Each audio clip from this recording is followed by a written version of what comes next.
ओम वक्रतुंड महाकाय सूर्यकोटि समप्रभ निर्विघ्नं कुरु मे देव सर्वकार्येषु सर्वदा सरस्वती नमस्तुभ्यं वरदे कामरूपिणी विद्यारंभं करिष्यामि सिद्धिर्भवतु मे सदा। गुरुर्ब्रह्मा गुरुर्विष्णुः गुरुर्देवो महेश्वरः गुरुः साक्षात् परं ब्रह्म तस्मै श्री गुरवे नमः. So we looked at mainly about prayers and why we have so many forms of worship, so many deities. So in this context, if I ask you to think of Ishvara, Bhagavan, what you are going to think of is very important. You cannot think of something which is formless. Formless, how are you going to even think about formless? Because every thought itself is a form only. A formless thing, it cannot be even thought about. It can be understood. So whatever, whomever you think of, when you think of Bhagavan, is what we call as Ishta Devata. That Bhagavan is your Ishta Devata. That form of Bhagavan, Ishvara, is your Ishta Devata. We have that freedom here in our culture. And every form is an expression of Ishvara, really. Every form is a manifestation of Ishvara. Because if you say Ishvara is not forms, then Ishvara will become limited. All the forms are then not Ishvara, it will become like that. That doesn't make any sense. Since all forms are Ishvara's forms, I can invoke Ishvara in any particular form. There is no problem with that. Of course, certain forms have come to us from our ancestors, and so we just follow that because the association is already there. It is very easy to associate and relate with forms which are already coming down, which has been handed to us. So again, if you think that worshipping forms is wrong, then that's not right thinking. In fact, it's silly to think like that.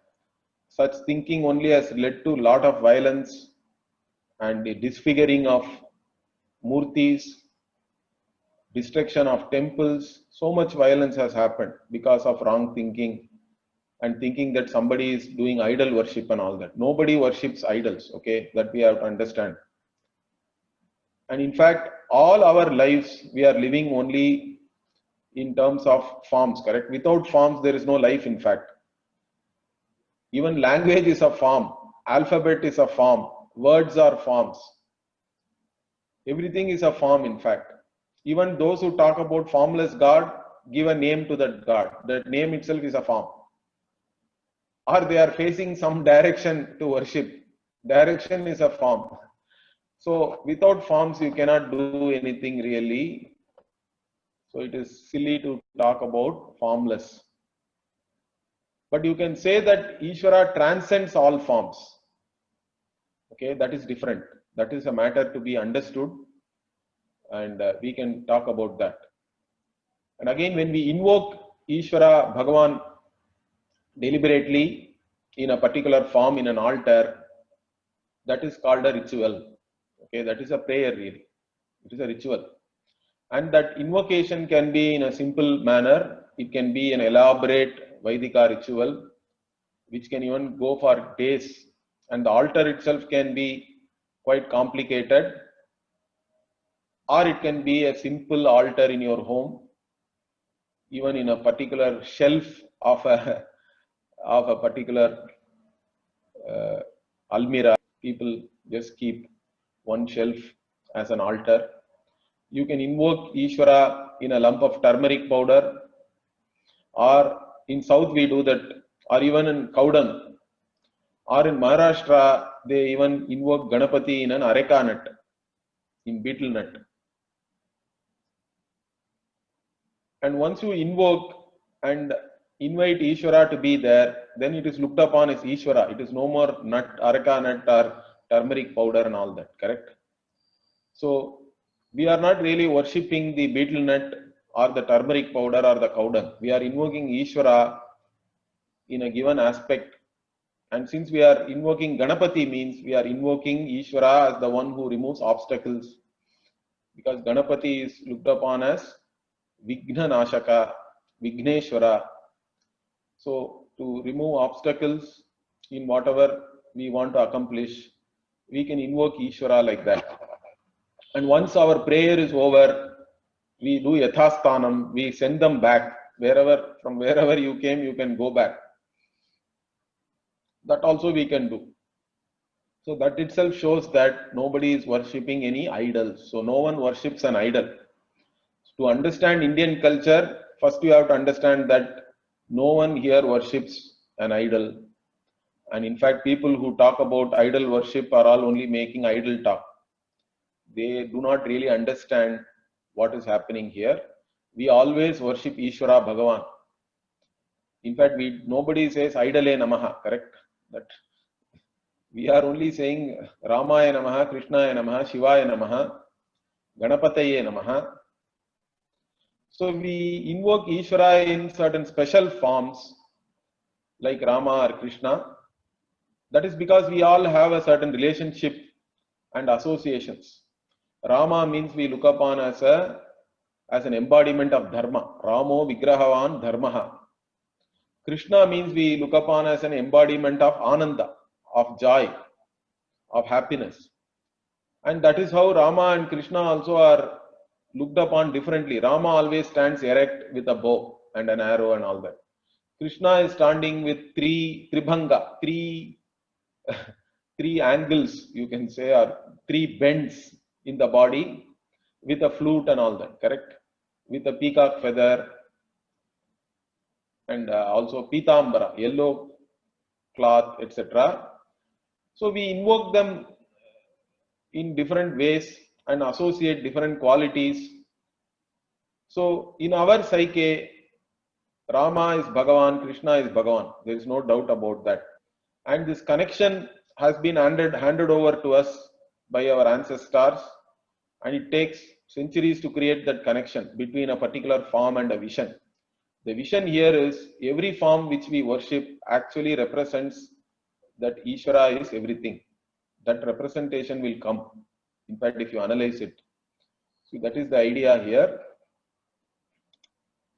And deity, devata also we have to understand. What do we mean by a particular deity or a devata?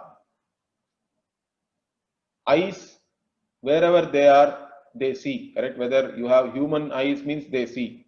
Eyes of a cow also see. Eyes of a tiger, they can see. Eyes of an owl or an eagle also can see. But their sight, ability to see may be different, but sight in general is common, correct? Wherever eyes are there, they see. That is a phenomenon then, correct?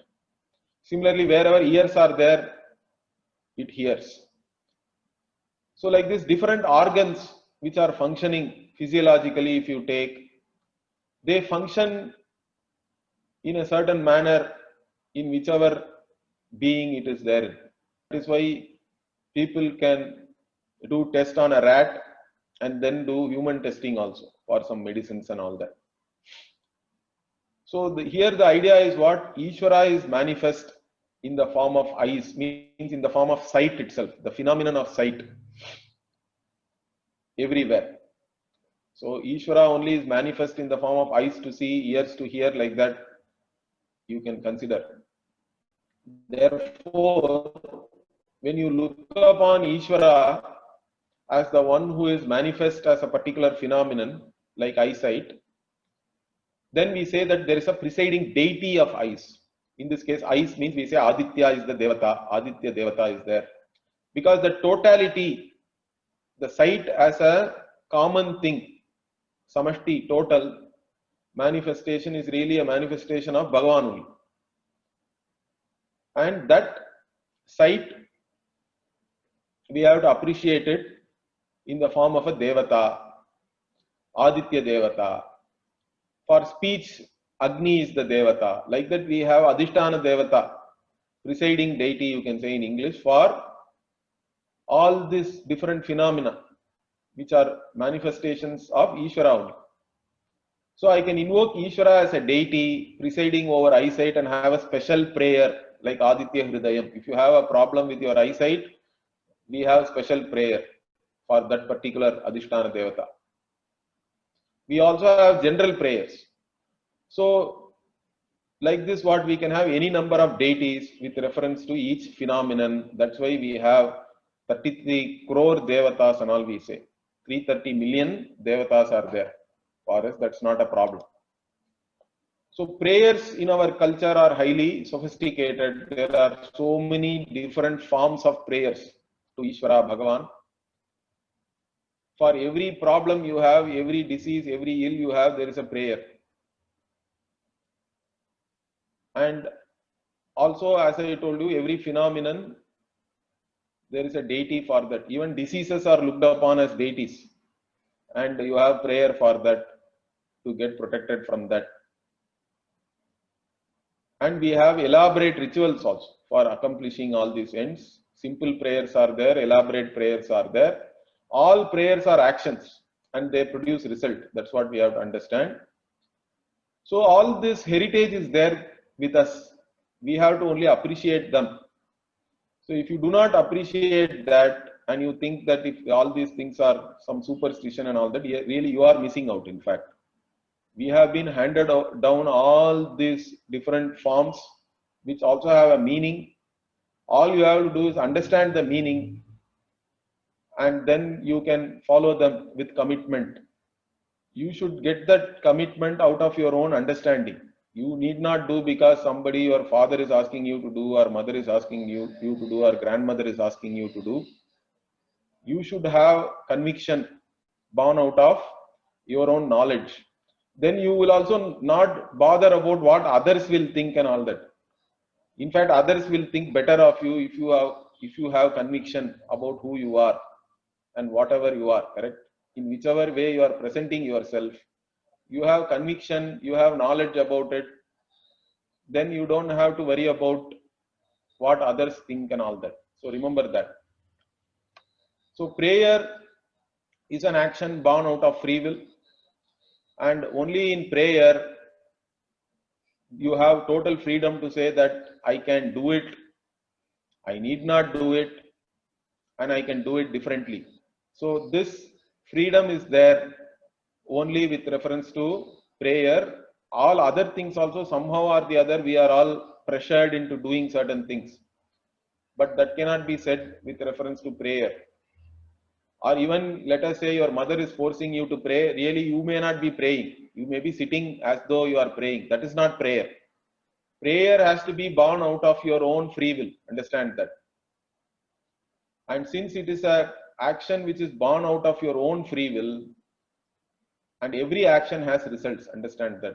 And twofold results also, we have already discussed this.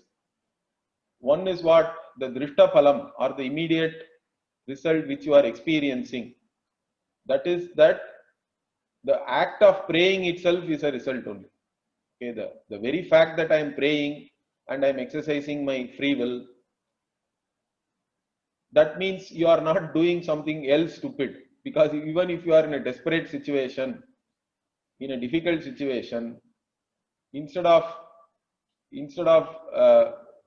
being sorrowful about it or trying to drown yourself in drinks and all that or drugs, etc., you are at least praying, correct? The very act of prayer itself is something which will give you strength, which gives you hope.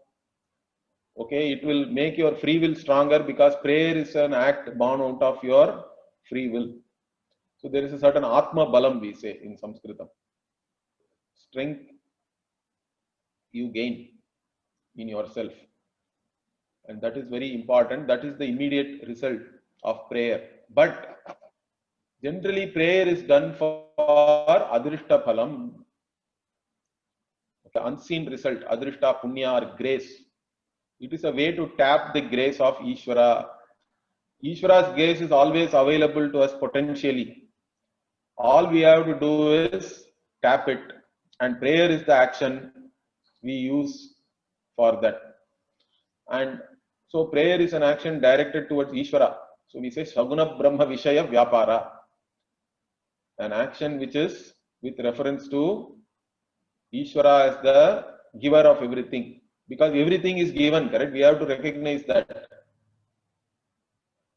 And when you direct that action towards Ishvara, you are also gaining Adrishta Phalam, Punya, grace.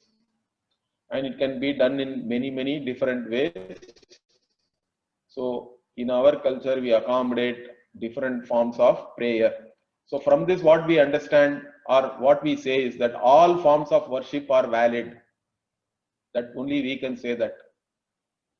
Our God is not jealous God, that you should not worship in particular form and all that. And all names of Bhagavan are also valid. Bhagavan being all knowing will not be confused.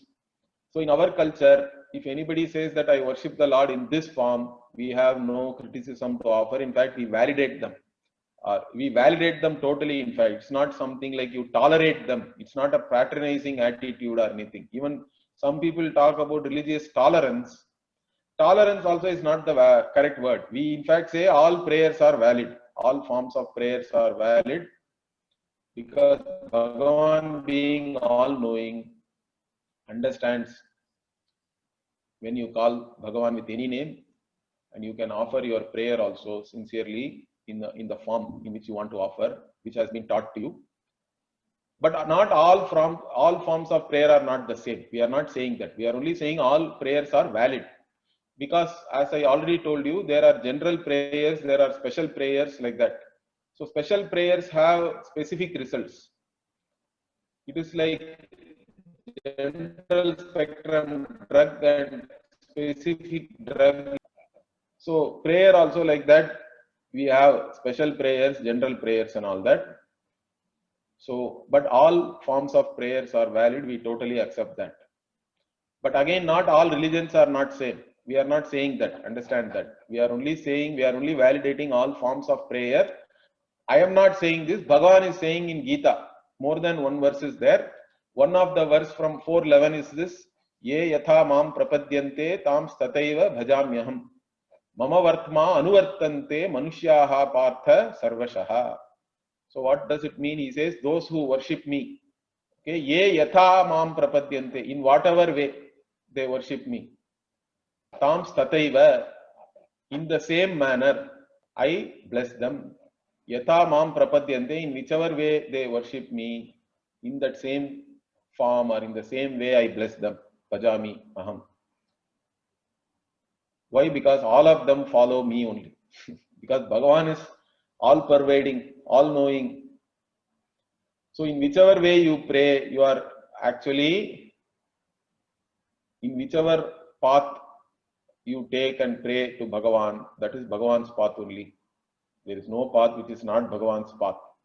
That is our understanding.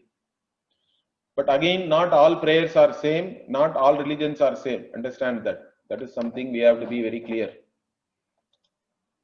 So rituals are very important for us.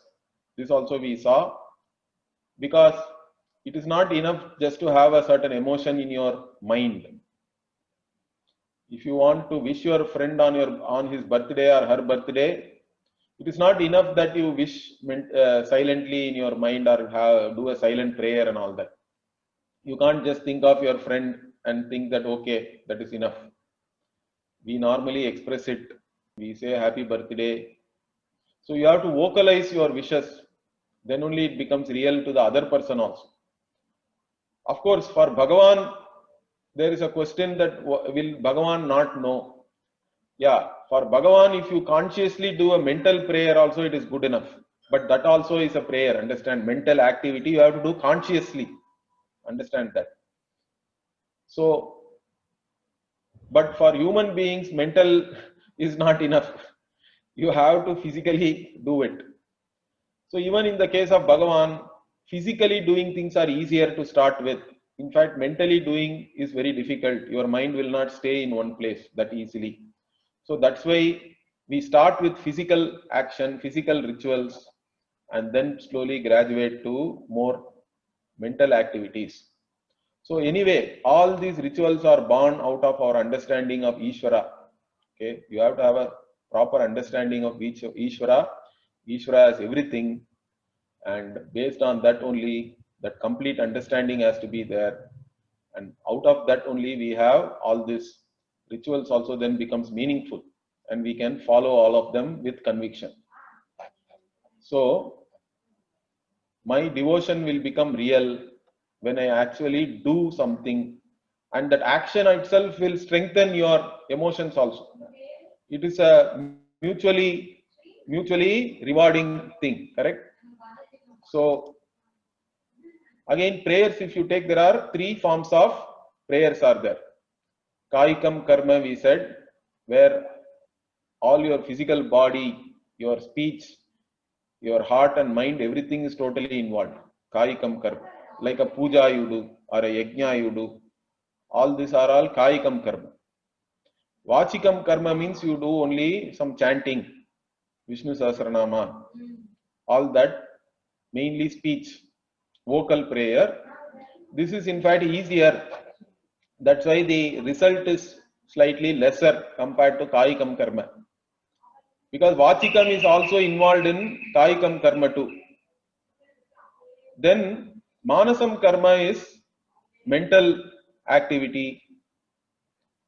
So here, no involvement of your voice, speech and limbs, only mind is involved, and you relate yourself to Ishvara by doing the same ritual but mentally. In fact, there is even a temple near Chennai called Tirunindravur, where one saint, it seems, built a temple in his mind only for Shiva. And the Raja also built a temple. When the Raja wanted to conduct the Kumbhabhishekam on a particular day, Bhagavan came in his mind and said, "Don't do it today. I have another place I have to go.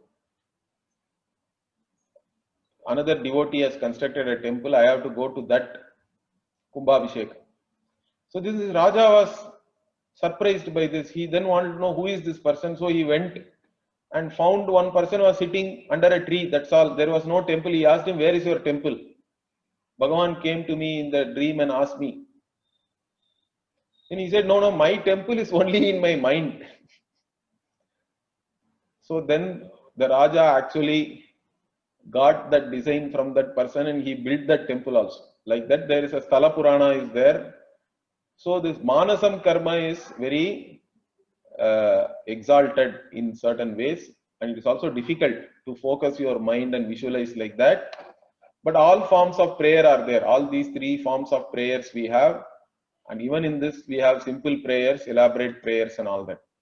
And daily prayers one has to do. Up to this, I think we saw already. So I can change things with my will, correct? Because our life itself is an unfoldment of both punya and papa. We saw that there is something called prarabdha karma, the karma which has begun already, which is the cause for this particular life, and which is unfolding every day, which is, and in which karma is getting exhausted also.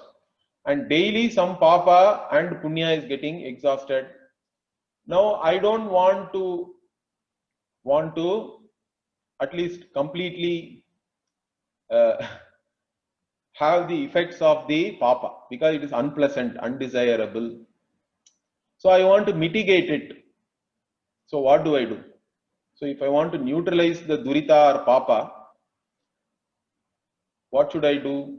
I cannot gather more papa, correct? I have to actually create some punya, which will be the antidote for that. So daily we have prayers for that only, to neutralize our durita, the papa.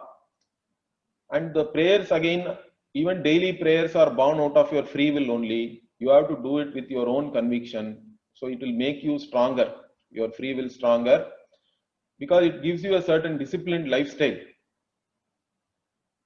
And also further, what we have to understand is, for you to be successful in your life, your effort is of course a given. Understand that.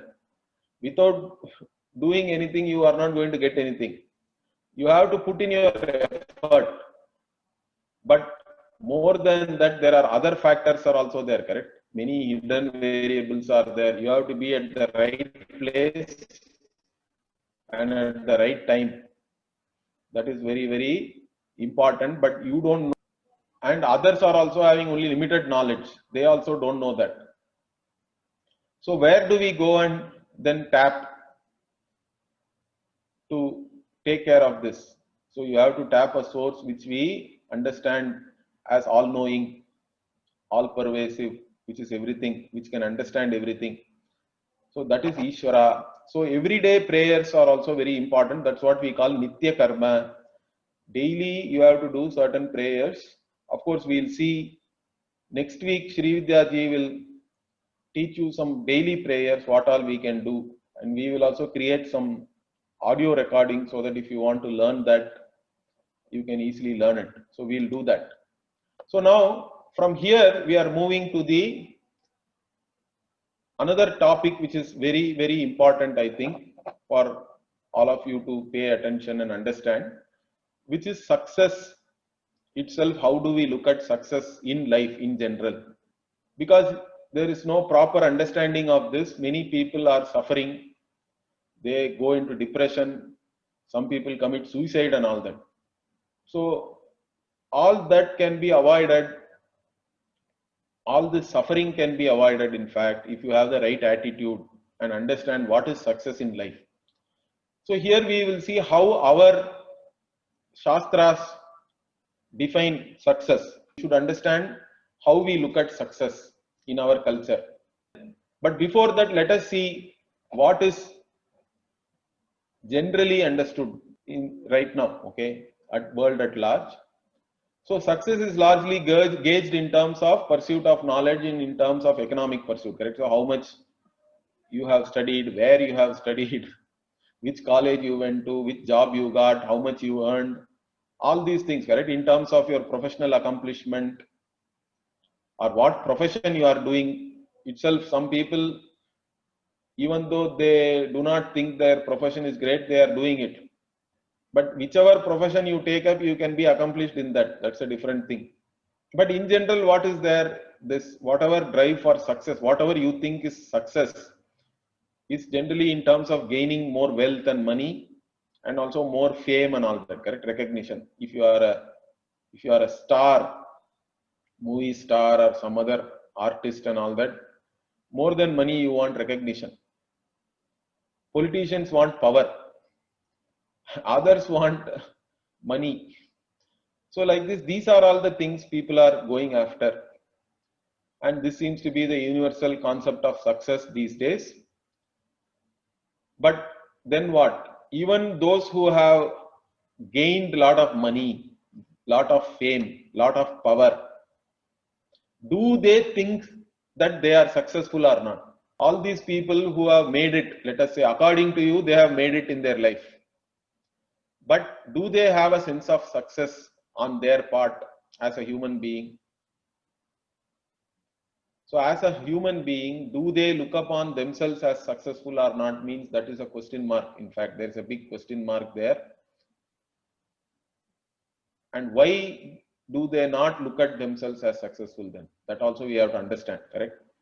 That is very important to understand. Whomever you think as being successful, they themselves do not look upon themselves as successful. That is why even very famous people commit suicide, correct? Or they are depressed. They become drug addicts. They have to go for rehab. All these things. They are having psychological problems. They don't have proper relationships. They cannot stay in one marriage successfully. All these things are there. Problems are there. Understand that they are not able to even handle whatever you think is success. Some people are not able to handle money. Recently, there was a news that one guy won 5 crore rupees in this Kaun Banega Crorepati, like that. There is a program, correct? Quiz program is there. Then after he won that money, he says that his life became topsy-turvy, in fact. He started drinking, he had fights with his wife, all these problems. Before that, he was happy, in fact. So people are not able to handle what you think is success. Some people are not able to handle money, others are not able to handle fame, others are not able to handle power. All of them are having problems. Why? We have to understand that. That is very important. That is because first we have to understand, as human beings, we are all judging ourselves. There is always a self-judgment.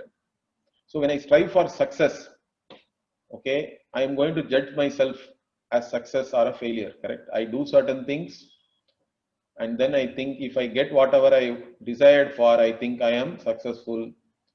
But if I don't get what I wanted, what I expected, then I think I am a failure. So mostly people either think they are successful or failures, or at least they think that they are struggling to become successful. Okay, to start with, at least as young people, you still think that, okay, I have to put in a lot of effort, I have to struggle, and then I'll become successful. At the age of 35, at the age of 40, I'll be successful. Like that, there is hope. But once you become 40 also, then only certain things dawn. So some people call it midlife crisis and all that. But anyway, when you are young, you don't mind struggling for success for certain number of years. Okay, you can put in effort for so many years, and then you want to accomplish certain things. It may be professional accomplishments also, correct? So you thought if you accomplish something in your profession, then you are successful. You will be successful. At least you think that you will consider yourself to be successful. With that only you are struggling. But what happens, even though you accomplish all that you wanted to accomplish, still what, when you look back at yourself, you are not going to look back at yourself only from that standpoint of that accomplishment alone.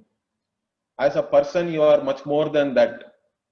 Understand that from your childhood onwards, you have had so many disappointments, so many emotional disturbances.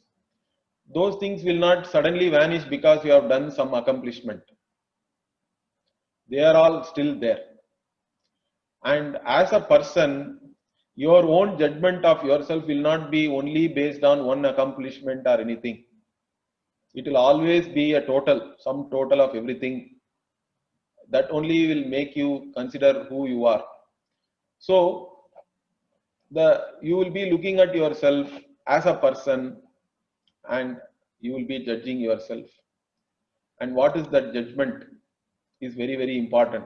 Okay, what I think about myself is what really counts. It does not matter. The world may say that you are Miss Universe, okay, Miss World and all that, but that lady still wants to have a makeup. So what does it say then? Correct? Because she doesn't think she is beautiful without a makeup, even though she is Miss Universe or Miss World. That is the problem. What you think about yourself is what really counts, correct?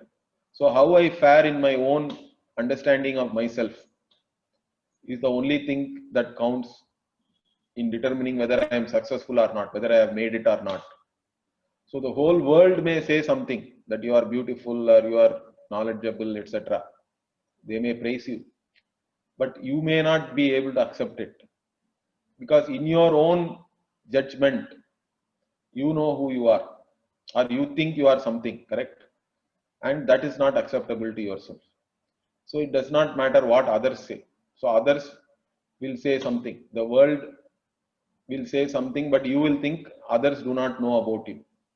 And you will think that they only know the person with the makeup. They do not know the real me. This is a big problem.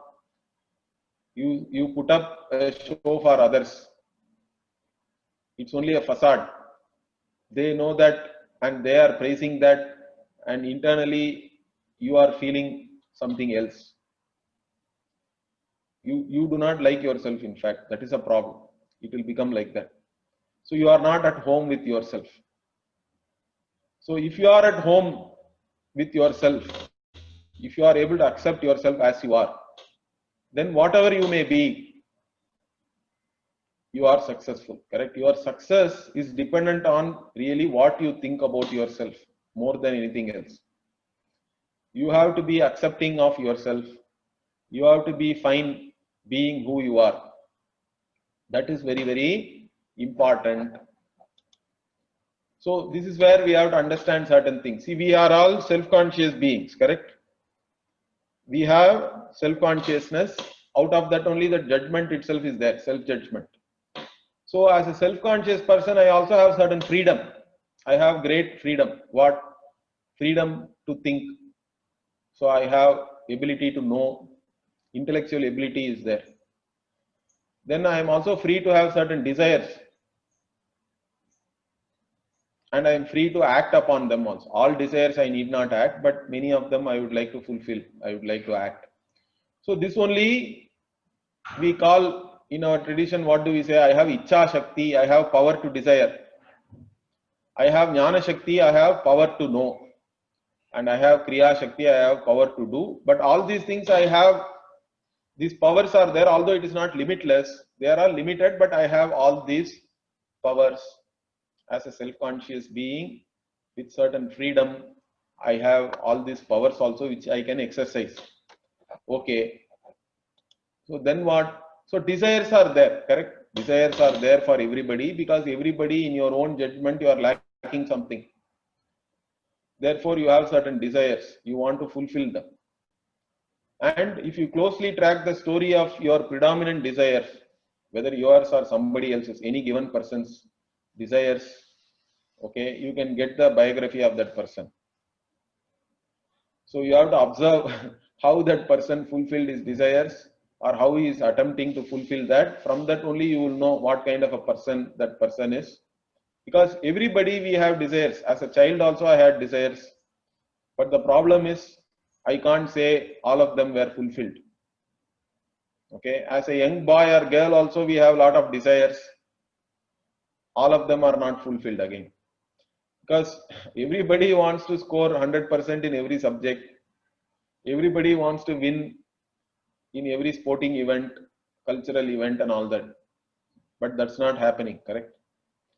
Always you have to settle for something less, something less. That happens. In fact, even parents have a lot of desires for their children. That is another problem. And even that is not getting fulfilled. That is their problem, in fact. They also have to settle for something less. And then as a young person also same thing. I have so many desires, fantasies. And I think all of them were legitimate desires and all that, but you are not able to pursue everything, correct? They only become fantasies then later on. You are not even able to put in effort to fulfill them. So this is what happens. So when you look at these desires and me as a person, they are not separate. Understand that. So the desiring me, the struggling me or striving me who is putting in effort, and the me who wants to succeed, who wants to get ahead, who want to compete with others, the competitive me, they are all the same person. The same person is desiring, same person is putting in effort, same person is competing and wants to get ahead of others, is comparing oneself with others. All these things are happening. Only difference is different people are having different types of desires. That's all. And not only that, you have desires to accomplish, desire to change others. That is another problem. At least desires with respect to only yourself, you can put in effort and try to accomplish.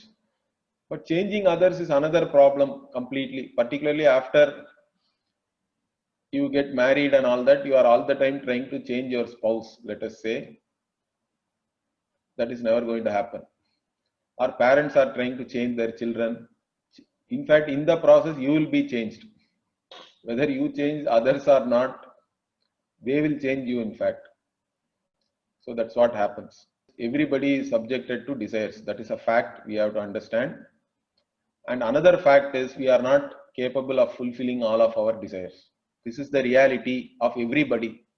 Whether that person is a successful person or that person you consider as failure and all that in general. But this is true for everybody. So what do I do now? The reality, as I told you, is what there are many desires, many areas of desires, but only few of them are fulfilled. So when can I say I am successful then? If you look at it from the standpoint of fulfillment, then for everybody there are unfulfilled desires are there. In fact, you can even check what fraction of desires you got fulfilled. And based on that, you can say, I have so much of happiness. So your fraction of happiness, let us say, depends on the fraction of fulfilled desires, means then it's going to be a problem. Because for everybody, the unfulfilled desires are more than fulfilled desires, correct? Because you have a lot of current desires. In that also many are unfulfilled. And if you take all the past desires, most of them are really unfulfilled only. Some of them you grow out, which is still okay. But at that time, it was still a problem. Okay, whenever you seriously pursued a desire and it may not have got fulfilled, that may still rankle you later on. And there are some desires which are buried in your unconscious or subconscious mind also. You are not even aware of it, but even that will control you as an adult. So essentially, you have to look upon yourself as a person with all these desires, because they constitute you, who you are, your personality. The desires you have and the effort you make to fulfill them is what constitutes you as a person. And also, you think that your sense of success, if you think that is dependent on how many desires you have fulfilled, if you think like that, then you are destined to be a failure. Everybody is destined to be a failure then. Okay, so if you think that to be successful, I have to fulfill all my desires, then only I am successful, means nobody is a success. Everyone has to conclude that I am a failure. That is what is happening now also. Because of this only most people are depressed, because they are looking at themselves and their success in terms of how many desires they have fulfilled. That is a big problem. But now we have a different way of looking at this. Okay, our culture, our way of looking at it is what we say, desire is a privilege.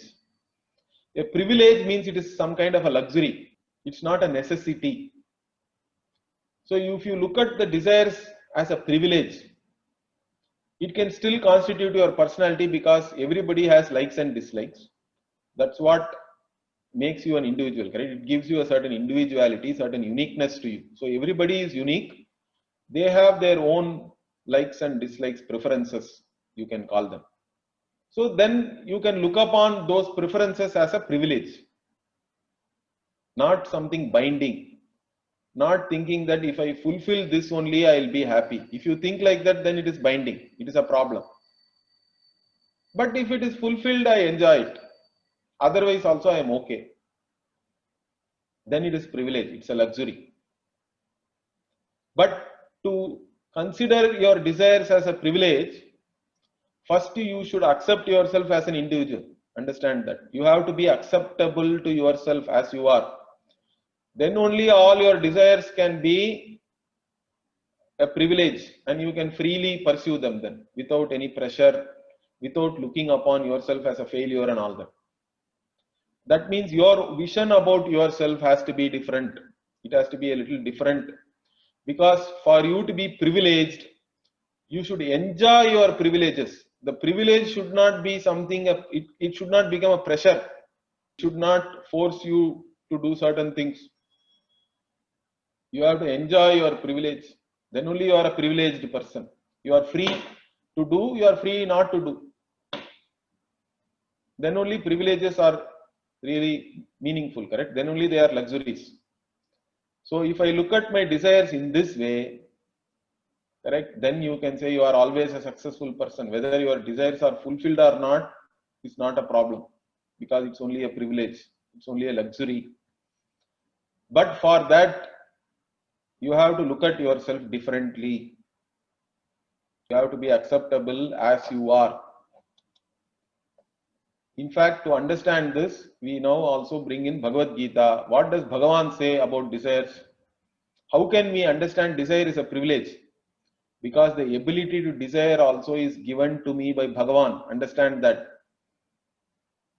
And Bhagavan says, I am manifest as your desire, which is not opposed to dharma. But so dharma aviruddha kamosmi bhuteshu bharatarshava. So I am manifest as the ability to desire in you. and but that desire has to be not opposed to dharma. If it is opposed to dharma, then it is your own ego which is playing up there. Understand that.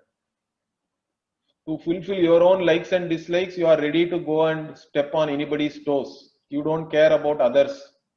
You are ready to do even wrong things, adharma. Then desire becomes greed. When does desire become greed?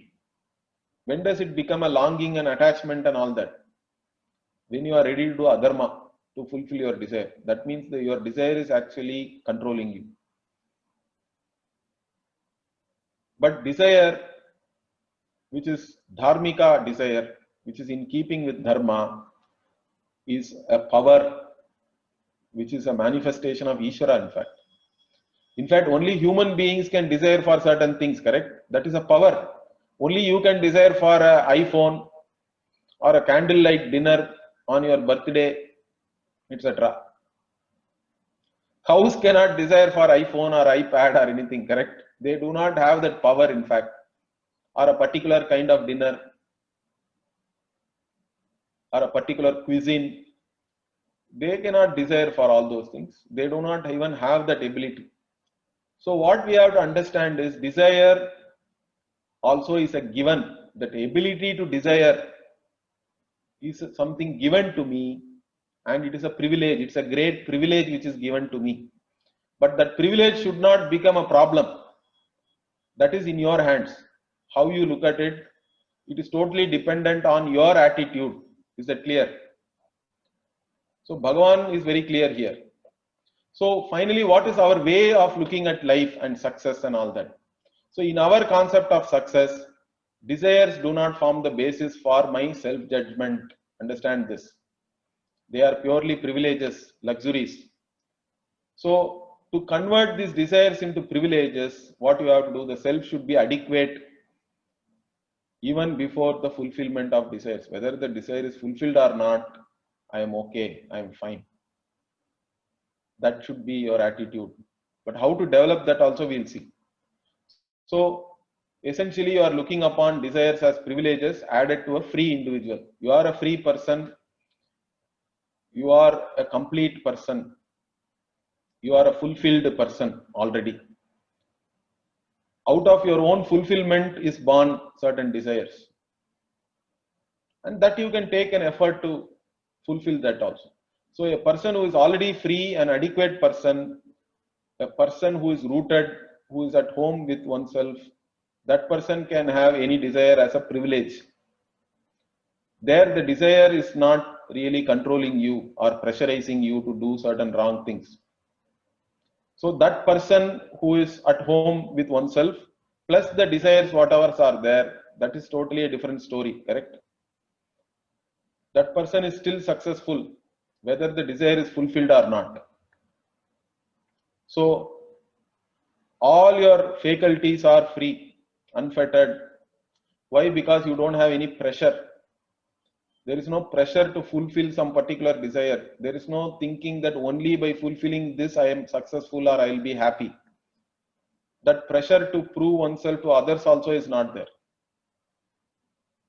So if you are there without any pressure, but still you have certain desires, because it's a power, it's a privilege, and then you take appropriate action to fulfill that also, there is no problem. Then you are still a successful, you are always a successful person. So the idea here is what? You have to know how to manage your desires. Okay, here fulfillment is not the criteria or the goal. Managing your desires is what you have to focus on. That is the Bhagavad Gita's master plan, in fact. So we have a clean plan given in Bhagavad Gita by Bhagavan. What does Bhagavan say? He says, if you can manage your desires, then what? Then you won't be affected by a sense of failure. Because your success or failure depends on your ability to manage your desires, not on the fulfillment of your desires. Understand this. So if you change your attitude like this, the effort you make to manage your desires only is called yoga, in fact. That is called Buddhi Yoga in Bhagavad Gita. Understand that, or Karma Yoga. Yoga is not doing all these physical exercises alone. That is also one part of yoga. In fact, hatha yoga or even asana, even ashtanga yoga. When we talk about yoga, asana is only one anga out of the 8. It is only one part. Asana alone is not yoga. Yoga is more mental, more attitudinal. So if you are able to manage your desires, or the effort you put in to manage your desires itself is called yoga by Bhagavan. That is what is called karma yoga. So my capacity to manage my desires only makes me a yogi, because if I am able to manage my desires, if I am free enough to do the right thing, that is the most important thing. Otherwise, why do we even do wrong things? If what I desire and what is right, because all of us have a conscience, correct? We all have a conscience, we all know what is right, wrong. That is what is called Samanya Dharma also. Or even if you have confusion, I have told you, you have to go and get clarified what is right. That responsibility you have to take. So you know what is right, what is wrong. In spite of that, if you are doing something wrong, means you are pressurized by your likes and dislikes. Understand that. If what you like and what is right is same, you are spontaneously dharmic. You are always happy, in fact. There is no conflict.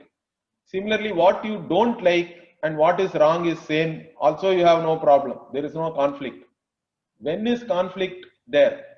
When you are having problems, when you get depressed, when you think you are a failure, when what you desire, what you like is wrong.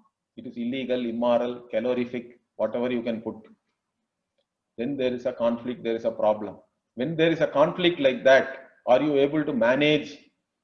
Are you in mastery of your desires, or your desires are your masters?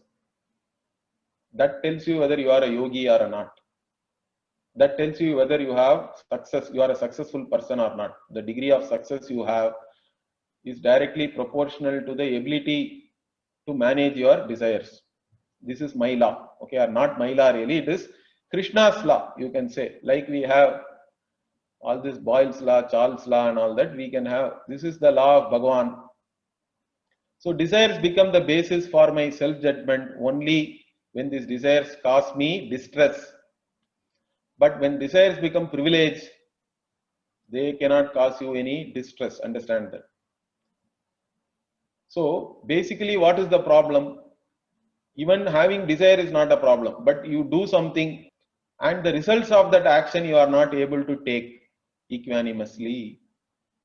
So you take a course of action to fulfill your desires. Then that action produces some result. And then that result, but you are not able to accept. But if you are able to accept all results equanimously, then you are always successful. So on this basis, of whether you are able to manage your desires or not, when we look at oneself, when we analyze oneself, then the whole concept of failure and success is different, correct? So that is what is given in Gita. We have to go according to that. So here, how do we get this equanimity? For that, we have to accept certain facts as it is.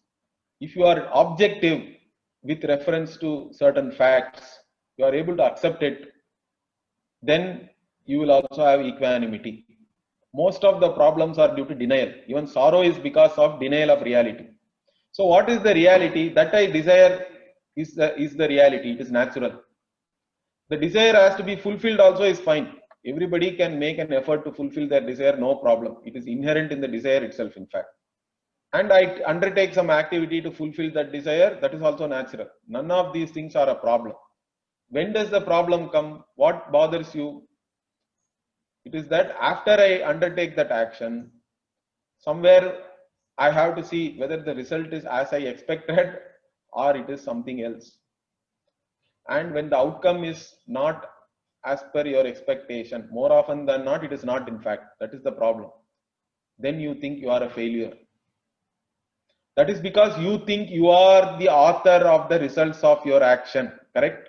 That is implied by that. But what we are trying to make you understand, or what is the fact, is that you are not really the author of the results of your action. You have only freedom with reference to doing something. The results are a function of many variables, not just your effort alone. That's what we have to understand. So what we have to understand that in the course of my planning and acting, there are many hidden variables.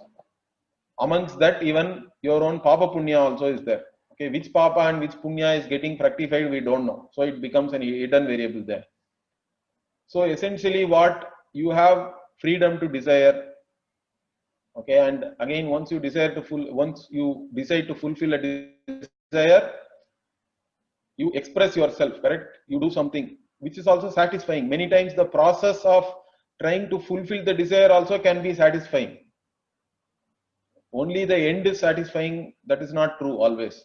You can be process oriented, which is good.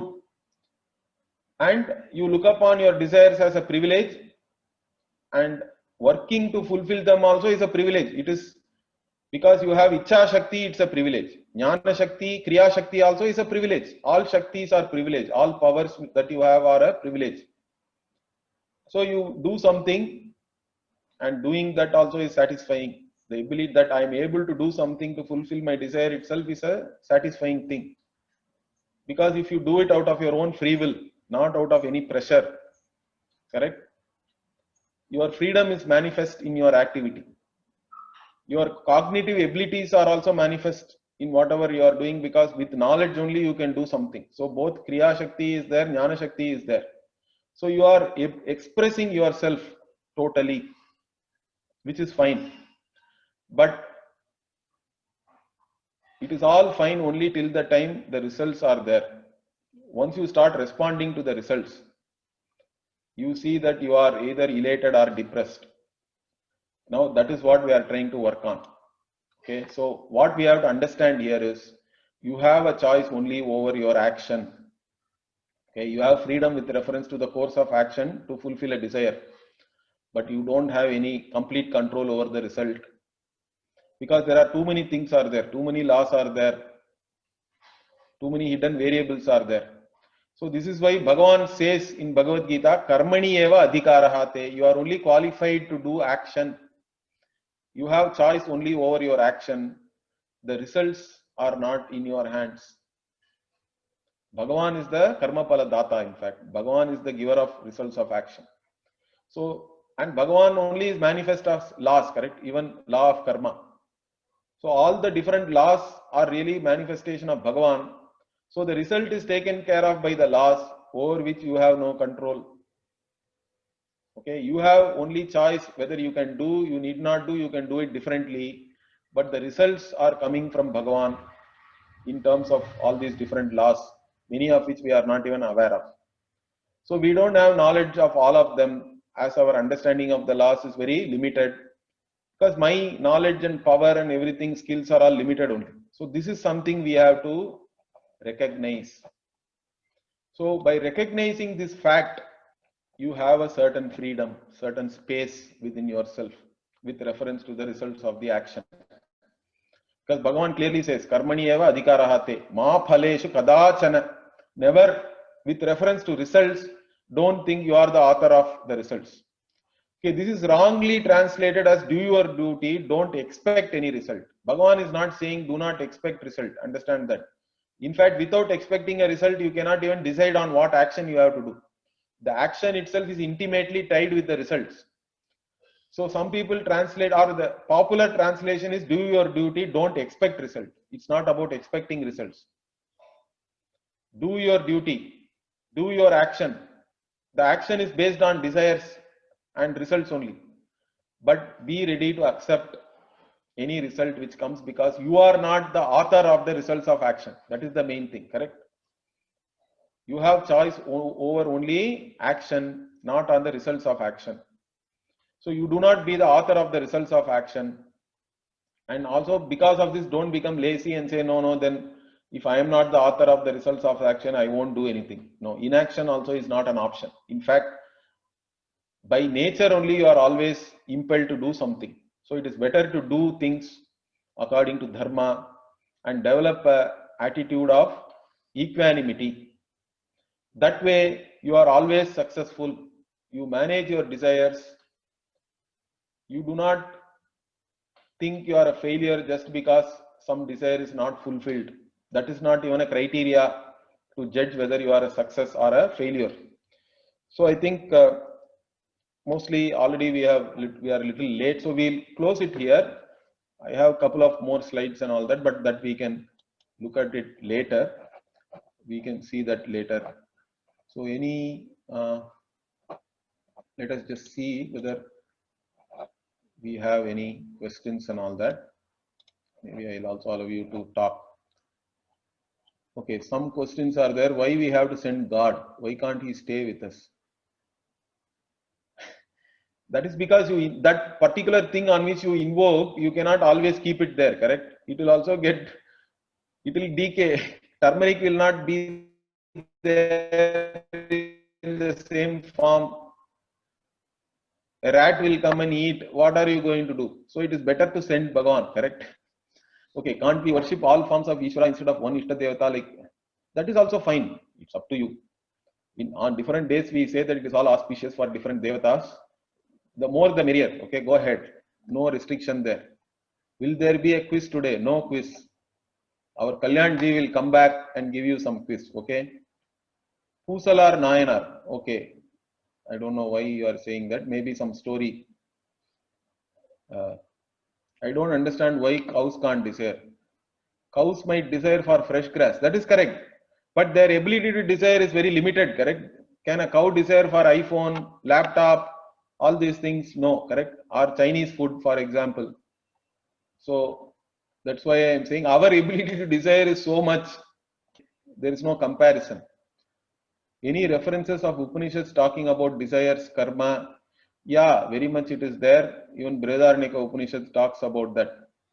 How do you overcome that? That's what I just taught you, correct? You have to understand that you are not the author of the results of action. Then whatever results of action comes, you take it as coming from the altar of Ishvara, Bhagavan. So you go to the temple. Now, what do you get from the altar of Bhagavan in temple? What do you call it? Okay, one quiz. Let me give you all of you. Simple question. You go to temple and you get something from the altar of Bhagavan. What do you call it?